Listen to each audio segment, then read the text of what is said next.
Hi, this is Dipen Shah, the Senior Vice President with the PCG Research Team at Kotak Securities. Markets over the past couple of days have seen a significant change in the mood.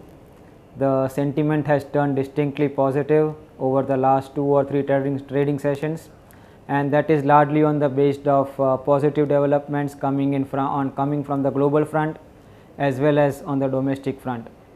Globally, we have had the German Constitutional Court rule in favor of ESM and also the Federal Reserve pumping in more money, and these were the positive developments on the global front, whereas on the domestic front we have had the government actually coming up or initiating the reforms initiatives at a time which was least expected to do, and the RBI following up with a cut in CRR, in effect reflecting support for the growth initiative of the government.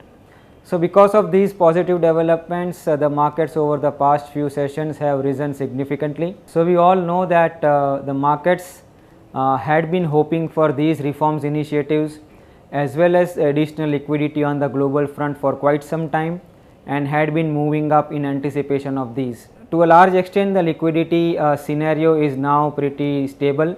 In fact, we can see some more liquidity come through, and on the domestic front we have seen the initiation of the reforms process. To a certain extent the hopes have been met, but to that extent we also need to see that the markets are trading at around 15 and a half times current year earnings, and to that extent these reforms or these initiatives which have come through are kind of discounted. From here, if the market has to move further, we will need some more reforms. Expectations are that the reforms, the core reforms will be unveiled over the next couple of months, largely because of the fact that government has got a limited window to operate now, and to that extent we are hopeful that these reforms will come through. We have already seen the announcement of the National Investment Board, which is a big positive as far as removing the procedural and administrative hurdles is concerned, and we can see some more steps on these front or on these lines in the next few weeks or couple of months.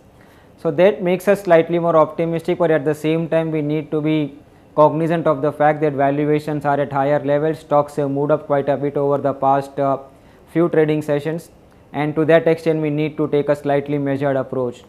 We probably can increase the exposure to some of the troubled sectors like infrastructure or capital goods and the related sectors apart from banking, but within those sectors we need to take exposure to some of the fundamentally sound, strong balance sheet and strong cash flow companies.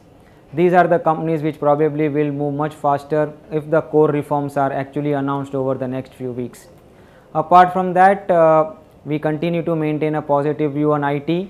The sector is down because of shifting from that sector to other sectors, but with the global scenario being much more benign, we expect IT stocks to perform well over the next few quarters. Thank you very much.